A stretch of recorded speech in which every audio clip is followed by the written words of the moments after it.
Halo teman-teman di Sumertekajo. Pada kesempatan kali ini, kami akan memberikan sekilas informasi mengenai COVID-19.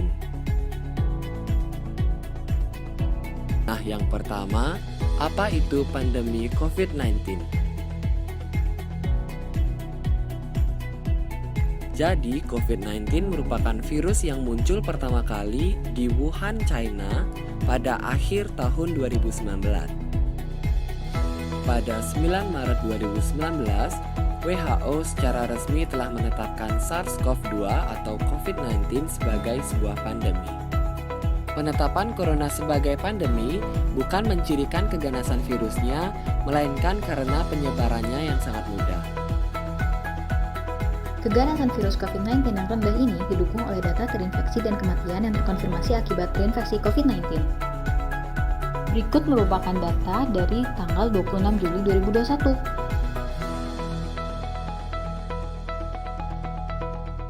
Jadi, apakah boleh kita menganggap COVID itu penyakit yang tidak berbahaya? Jawabannya adalah tidak. Ditampilkannya rasio antara jumlah infeksi dan kematian, tujuannya bukan menunjukkan bahwa COVID-19 penyakit yang tidak berbahaya, melainkan bertujuan agar tidak melakukan tindakan yang egois dan merugikan orang lain. Ini nih, tindakan-tindakan egois dan merugikan orang lain. Contohnya, penimbunan masker, dan yang kedua, panic buying karena kebutuhan pandemi. Lalu, apa saja yang menjadi gejala COVID-19?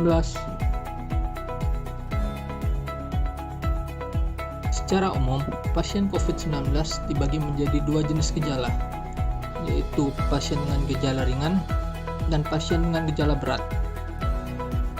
Pasien dengan gejala ringan biasa diidentikan dengan seseorang yang masih muda dan memiliki imun tubuh yang masih baik. Adapun gejala-gejala yang dialami oleh pasien dengan gejala ringan adalah gejala yang umum terjadi oleh pasien COVID-19, yaitu demam, batuk, sakit tenggorokan, dan pilek.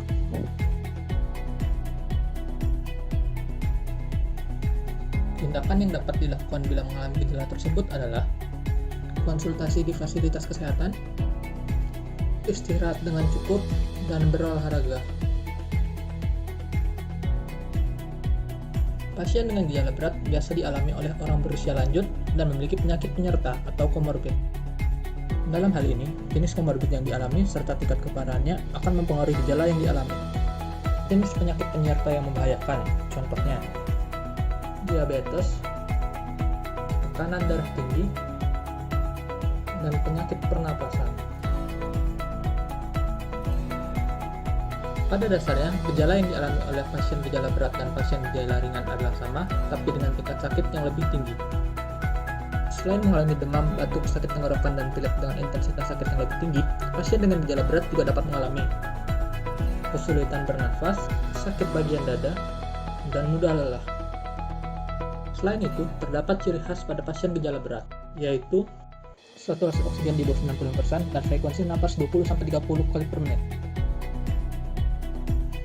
Bila mengalami gejala berat, segera bawa ke rumah sakit terdekat.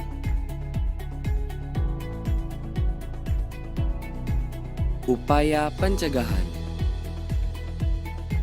Untuk mencegah penyebaran COVID-19, disarankan melakukan 5M. Yang pertama adalah mencuci tangan menggunakan sabun di air yang mengalir. Kedua, gunakan masker dengan standar masker yang aman. Ketiga, menjaga jarak agar tidak terjadi penularan melalui droplet. Keempat, menjauhi kerumunan. Risiko penularan akan semakin tinggi bila berada di kerumunan. Yang terakhir, mengurangi mobilitas. Jika tidak ada kepentingan, mending di rumah aja ya. 3T, testing, tracing, treatment. Testing. Testing dilakukan untuk memastikan apakah diri kita terinfeksi COVID-19 atau tidak. Testing ini penting agar tidak membahayakan diri sendiri dan orang lain. Tracing. Tracing merupakan tindakan untuk mencari tahu berkaitan dengan orang-orang dan juga tempat-tempat yang didatangi oleh seseorang yang positif COVID-19. Hal ini dilakukan agar kita mengetahui penyebaran COVID-19 itu sendiri dan juga dapat melaksanakan evakuasi tempat. Treatment. Treatment merupakan tindakan untuk meminta perawatan apabila terinfeksi COVID-19. Langkah penting untuk melakukan pencegahan penyebaran COVID-19 yaitu dengan melakukan vaksin. Selain mengurangi resiko penularan, vaksinasi juga penting untuk memperkuat imun tubuh agar kuat melawan virus corona. Sekian video edukasi dari kelompok Sumerta KJA, semoga mendapatkan informasi yang berguna. Terima kasih semuanya.